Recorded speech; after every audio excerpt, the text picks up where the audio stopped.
Hello mga kabibig! Welcome back sa ating bagong YouTube channel. Ito ang pinakamaingay na YouTuber sa balat ng YouTube. Ako si Kabibig, maglabak-labak ka dun with evidence. Ano to nabasa ko? May-ari ng video ng pagdarausan ng Maisog Rally. Oo, tinakot o mano ng Malacanang. Hala, gano'n na ba sila ka-powerful? Pati rally ng mamamayang Pilipino ng Maisog Rally, tatakutin ng Malacanang? Ganon na ba ang gobyerno na ngayon ni Pangulong Bongbong Marcos?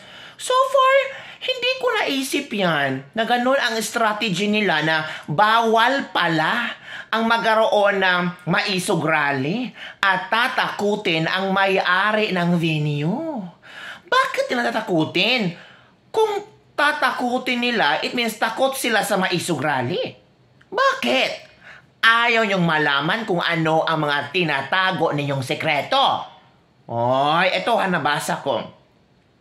Biyernes ng umaga, nagtungo sa lokal na pamahalaan ng Bustos, Bulacan ang mga organizer ng Maisog Peace Rally. Layo nitong ipaalam sa LGU na magkaroon ng rally sa kanilang lugar ngayong darating na linggo.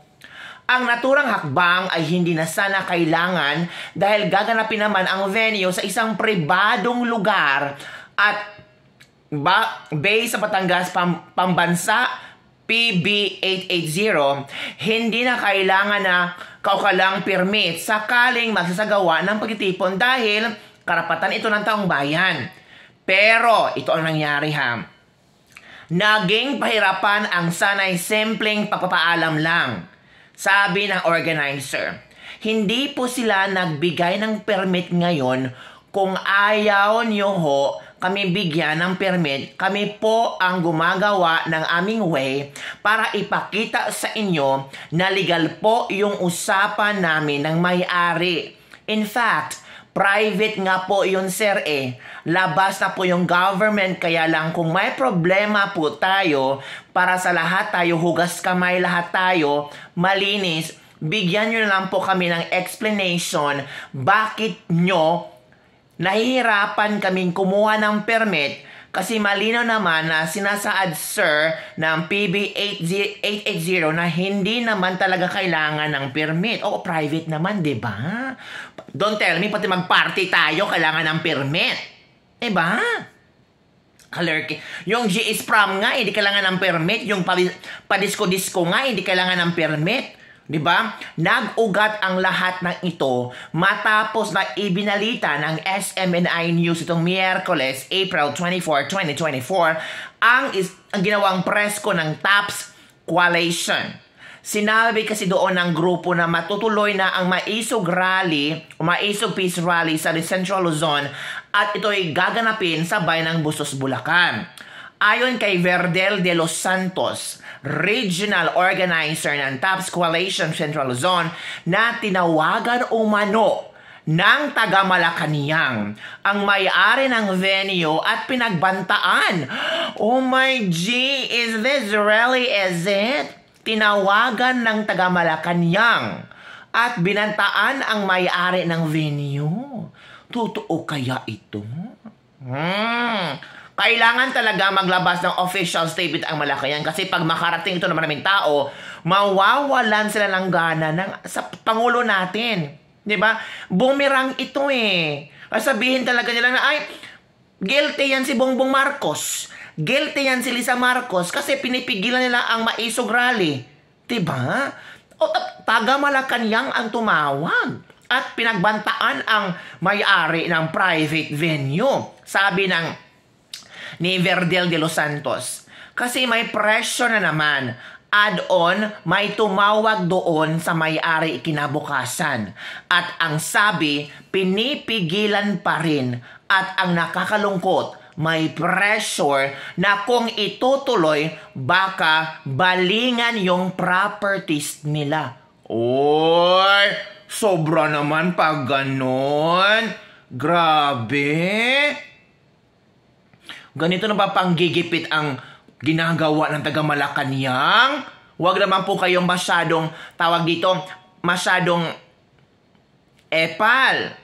Masyadong pansin po yung moves niyo, yung mga actions niyo. Don't tell me itong private citizen hindi magsasabi. Natural magsasabi talaga kung sinong tumawag, kung taga saan, at kung paano siya binantaan. Hala ka, bagay na kinumpirma ng may-ari ng venue ay nagsalita ang may-ari ng venue.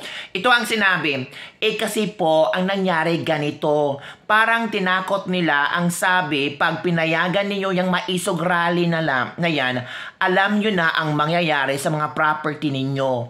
Kasi may mga negosyo kami rito, ang sabi ko, sino ho ang nagsabi noon? Sila, Malacanang, nagpakilalang Malacanang. O sabi ko, ordinaryong tao lang naman kami. Ang ibig sabihin niyan, ang yung tumawag at nagpunta ng mga lalaki ay iisa. Iisa. So meron palang pumunta? Hala, mga lalaki. Naku, hindi natakot ang may-ari sa pagsugod ng mga lalaki. Nakulangan pa yung mga against sa maisog rally, tinawagan pa talaga ang may-ari. Ito pa. Para naman kay Placido Pilo, Secretary General ng Kilusang Pambabago Central Luzon, wala silang nilabag na batas para sa napipintong maisog rally. Maaga pa lang sabi, ay naghahanda na tayo para sa mga karagdagang dokumento na kakailangan natin para gagawing pagtitipon sa dating na linggo, April 28, dito sa Barangay Poblacion, ay masiguro natin na hindi tayo masisilipan ng kahit anong bagay na pwede pang pumigil sa atin. Para naman kay Dr. Luz Aguinaldo, mismong ang congresswoman sa kanyang lugar ang gumagawa ng pananakot para hindi matuloy ang rally. Ang totoo kaya ito? Sabi ni Dr. Luz Aguinaldo, baka hindi sila mabigyan ng project kasi from Congresswoman mismo, nagmumula ang pananakot. Hala, oh my God. Totoo kaya ito? Hala? I don't know paano ako mag-react sa issue na ito. Ay, nako. So, sana, matutuloy ang rally. Sabi pa dito ng isang pahayag ni Jose Alejandro, the government has its own propaganda machine. So if you want to have a strong democracy, you have to allow opposition to air its views. Now, the moment you start cracking down on the platform of the opposition, you are actually resorting to what I call neo-Nazi tactics, because in every authoritarian government, they started out the same way. And what is wrong with? A matter of fact, we should be happy that we have a platform like SMNI that disagree about the opposition, about the government. Totoo naman, though. So this government should rethink its policies and stop all these harassments. That's people power. We're taking power in our own hands, yet you're telling those elected that you are a servant of the people. You are not our masters, and that is important to remind them of that, because you keep quiet, you allow the abuse of power and corruption to grow. Totoo naman, kung tatahimik ka lang, kung wala kang gagawin, kung hindi ka lang papalag, pag tinakot ka, it means they will keep on abusing their power, and corruption will grow talaga.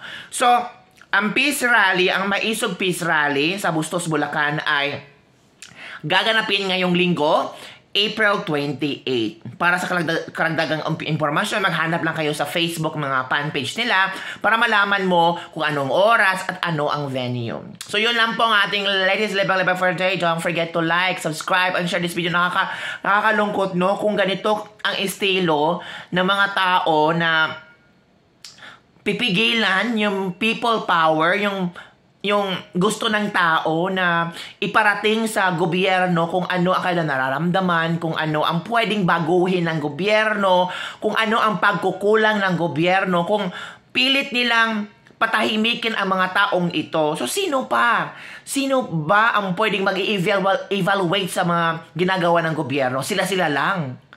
Yung nakakaupo. Kung ano yung feel nila tama, ay gagawin nila na benepisyo para sa kanila. Pero paano naman kami?